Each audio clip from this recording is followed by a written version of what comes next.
Olá, seja bem-vindo, seja bem-vinda ao canal Leis Brasileiras em Áudio.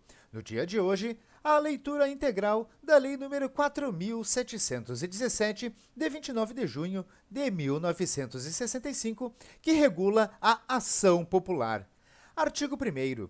Qualquer cidadão será parte legítima para pleitear a anulação ou a declaração de nulidade de atos lesivos ao patrimônio da União, do Distrito Federal, dos Estados, dos municípios, de entidades autárquicas, de sociedades de economia mista, Constituição, artigo 141, parágrafo 38, de sociedades mútuas de seguro nas quais a União represente os segurados ausentes, de empresas públicas, de serviços sociais autônomos, de instituições ou fundações para cuja criação ou custeio o Tesouro Público haja concorrido ou concorra com mais de 50% do patrimônio ou da receita ânua de empresas incorporadas ao patrimônio da União, do Distrito Federal, dos estados e dos municípios e de quaisquer pessoas jurídicas ou entidades subvencionadas pelos cofres públicos.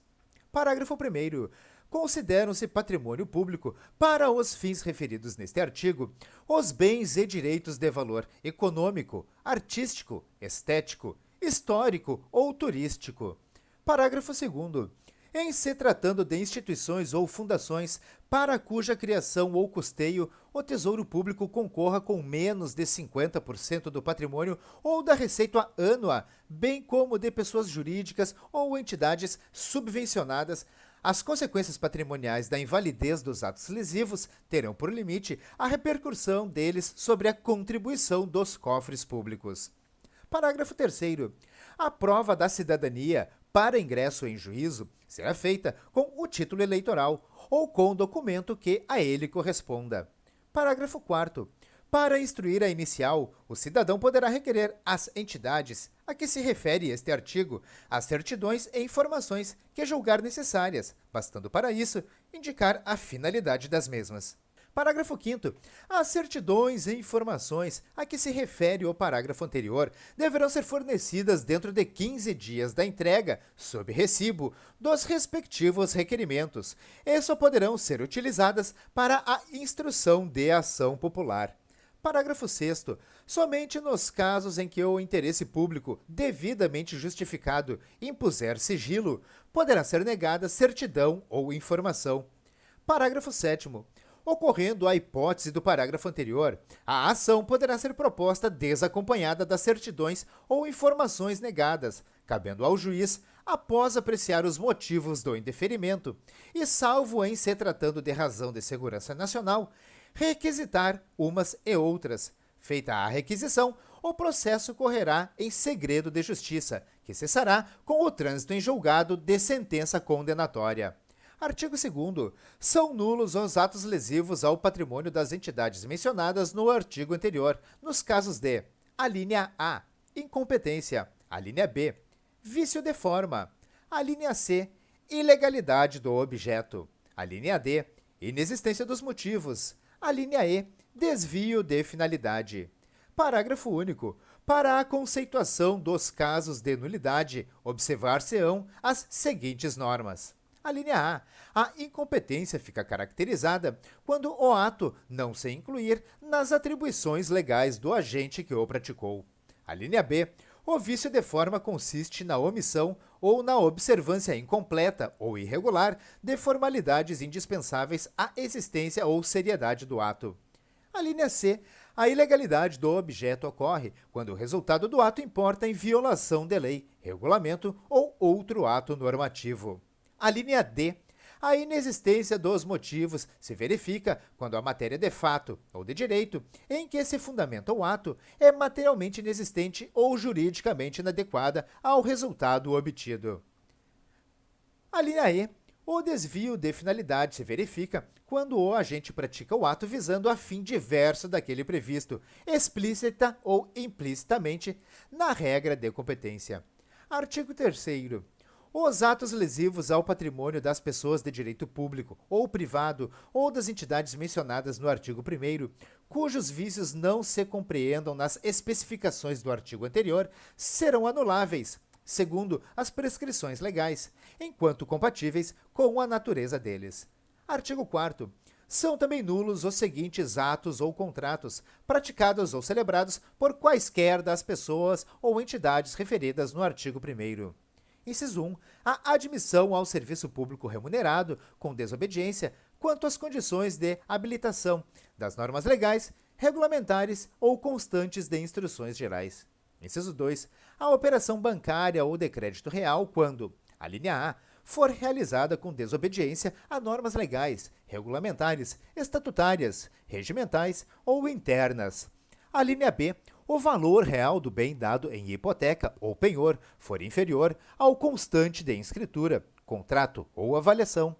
Inciso 3. A empreitada, a tarefa e a concessão do serviço público quando, a linha A, o respectivo contrato houver sido celebrado sem prévia concorrência pública ou administrativa, sem que essa condição seja estabelecida em lei, regulamento ou norma geral. A linha B, no edital de concorrência forem incluídas cláusulas ou condições que comprometam o seu caráter competitivo. A linha C, a concorrência administrativa for processada em condições que impliquem na limitação das possibilidades normais de competição. Inciso 4. As modificações ou vantagens, inclusive prorrogações, que forem admitidas em favor do adjudicatário durante a execução dos contratos da empreitada, tarefa e concessão de serviço público, sem que estejam previstas em lei ou nos respectivos instrumentos. Inciso 5.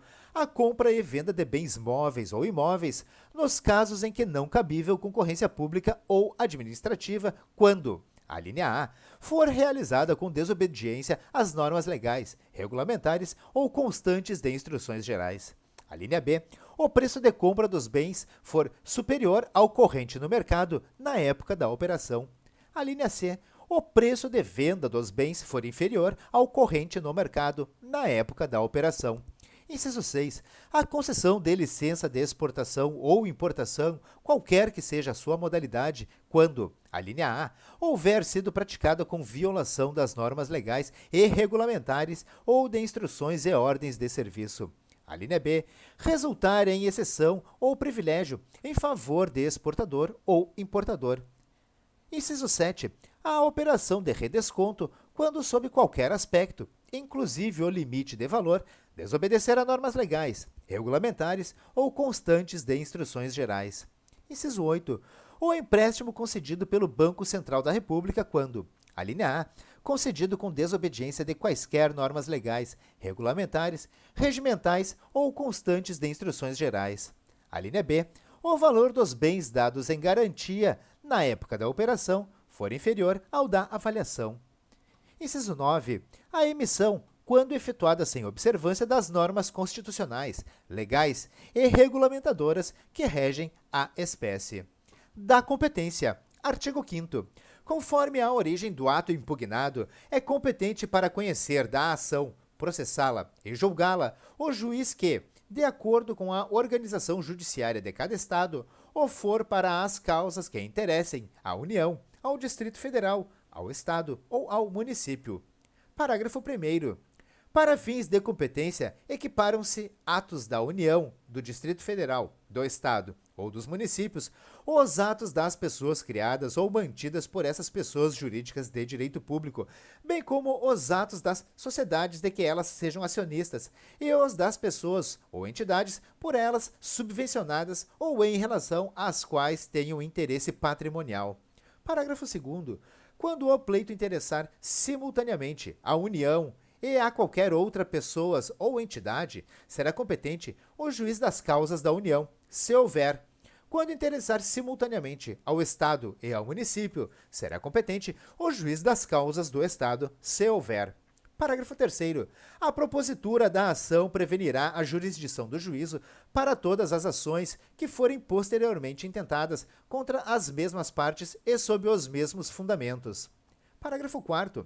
Na defesa do patrimônio público, caberá a suspensão liminar do ato lesivo impugnado. Dos sujeitos passivos da ação e dos assistentes. Artigo 6º. A ação será proposta contra as pessoas públicas ou privadas e as entidades referidas no artigo 1º, contra as autoridades, funcionários ou administradores que houverem autorizado, aprovado, ratificado ou praticado o ato impugnado ou que, por omissas, tiverem dado oportunidade à lesão e contra os beneficiários diretos do mesmo. Parágrafo 1º. Se não houver benefício direto do ato lesivo ou se for ele indeterminado ou desconhecido, a ação será proposta somente contra as outras pessoas indicadas neste artigo. Parágrafo 2º. No caso de que trata o inciso 2, item B do artigo 4º, quando o valor real do bem for inferior ao da avaliação, citar-se-ão como réus, além das pessoas públicas ou privadas e entidades referidas no artigo 1º, apenas os responsáveis pela avaliação inexata e os beneficiários da mesma. Parágrafo 3º. Há pessoas jurídicas de direito público ou de direito privado, cujo ato seja objeto de impugnação, poderá abster-se de contestar o pedido, ou poderá atuar ao lado do autor, desde que isso se afigure útil ao interesse público, a juízo do respectivo representante legal ou dirigente. Parágrafo 4º. O Ministério Público acompanhará a ação, cabendo-lhe apressar a produção da prova e promover a responsabilidade, civil ou criminal, dos que nela incidirem, sendo-lhe vedado, em qualquer hipótese, assumir a defesa do ato impugnado ou dos seus autores. Parágrafo 5º. É facultado a qualquer cidadão habilitar-se como litisconsorte ou assistente do autor da ação popular. Do processo. Artigo 7º. A ação obedecerá ao procedimento ordinário previsto no Código de Processo Civil, observadas as seguintes normas modificativas. Inciso 1. Ao despachar a inicial, o juiz ordenará, a linha A, além da citação dos réus, a intimação do representante do Ministério Público. A linha B, a requisição às entidades indicadas na petição inicial dos documentos que tiverem sido referidos pelo autor, artigo 1º, parágrafo 6º, bem como de outros que se lhe afigurem necessários ao esclarecimento dos fatos, ficando prazos de 15 a 30 dias para o atendimento. Parágrafo 1º. O representante do Ministério Público providenciará para que as requisições a que se refere o inciso anterior sejam atendidas dentro dos prazos fixados pelo juiz. Parágrafo 2º. Se os documentos e informações não puderem ser oferecidos nos prazos assinalados, o juiz poderá autorizar prorrogação dos mesmos por prazo razoável. Inciso 2. Quando o autor o preferir, a citação dos beneficiários far-se-á por edital com prazo de 30 dias, afixado na sede do juízo e publicado 3 vezes no Jornal Oficial do Distrito Federal ou da capital do estado ou território em que seja ajuizada a ação. A publicação será gratuita e deverá iniciar-se no máximo 3 dias após a entrega na repartição competente, sob protocolo, de uma via autenticada do mandado. Inciso 3. Qualquer pessoa beneficiada ou responsável pelo ato impugnado, cuja existência ou identidade se torne conhecida no curso do processo e antes de proferida a sentença final de primeira instância, deverá ser citada para a integração do contraditório, sendo-lhe restituído o prazo para contestação e produção de provas, salvo quanto a beneficiários, se a citação se houver feito na forma do inciso anterior. Inciso 4. O prazo de contestação é de 20 dias, prorrogáveis por mais 20, a requerimento do interessado, se particularmente difícil a produção de prova documental, e será comum a todos os interessados, correndo da entrega em cartório do mandado cumprido, ou, quando for o caso, do decurso do prazo assinado em edital. Inciso 5. Caso não requerida, até o despacho saneador, a produção de prova testemunhal ou pericial, o juiz ordenará à vista às partes por 10 dias para alegações, sendo-lhe os autos conclusos, para a sentença, 48 horas após a expiração desse prazo. Havendo requerimento de prova, o processo tomará o rito ordinário. Inciso 6. A sentença, quando não prolatada em audiência de instrução e julgamento, deverá ser proferida dentro de 15 dias do recebimento dos autos pelo juiz. Parágrafo único. O proferimento da sentença, além do prazo estabelecido, privará o juiz da inclusão em lista de merecimento para promoção durante 2 anos e acarretará a perda, para efeito de promoção por antiguidade, de tantos dias quantos forem os do retardamento, salvo motivo justo, declinado nos autos e comprovado perante o órgão disciplinar competente. Artigo 8º. Ficará sujeita à pena de desobediência, salvo motivo justo devidamente comprovado, a autoridade, o administrador ou o dirigente que deixar de fornecer, no prazo fixado no artigo 1º, parágrafo 5º, ou naquele que tiver sido estipulado pelo juiz, artigo 7º, número 1, letra B, informações e certidão ou fotocópia de documento necessário à instrução da causa. Parágrafo único. O prazo contar-se-á do dia em que entregue, sob recibo, o requerimento do interessado ou o ofício de requisição. Artigo 1º, parágrafo 5º e artigo 7º, número 1, letra B. Artigo 9º. Se o autor desistir da ação ou der motiva à absolvição da instância, serão publicados editais nos prazos e condições previstos no artigo 7º, inciso 2, ficando assegurado a qualquer cidadão, bem como ao representante do Ministério Público, dentro do prazo de 90 dias da última publicação feita, promover o prosseguimento da ação. Artigo 10. As partes só pagarão custas e preparo a final. Artigo 11. A sentença que, julgando procedente a ação popular, decretar a invalidade do ato impugnado, condenará ao pagamento de perdas e danos os responsáveis pela sua prática e os beneficiários dele, ressalvada a ação regressiva contra os funcionários causadores de dano quando incorrerem em culpa. Artigo 12. A sentença incluirá sempre, na condenação dos réus, o pagamento ao autor das custas e demais despesas judiciais e extrajudiciais diretamente relacionadas com a ação e comprovadas, bem como o dos honorários de advogado. Artigo 13. A sentença que, apreciando o fundamento de direito do pedido, julgar a lide manifestamente temerária, condenará o autor ao pagamento do décuplo das custas. Artigo 14. Se o valor da lesão ficar provado no curso da causa, será indicado na sentença. Se depender de avaliação ou perícia, será apurado na execução. Parágrafo 1º.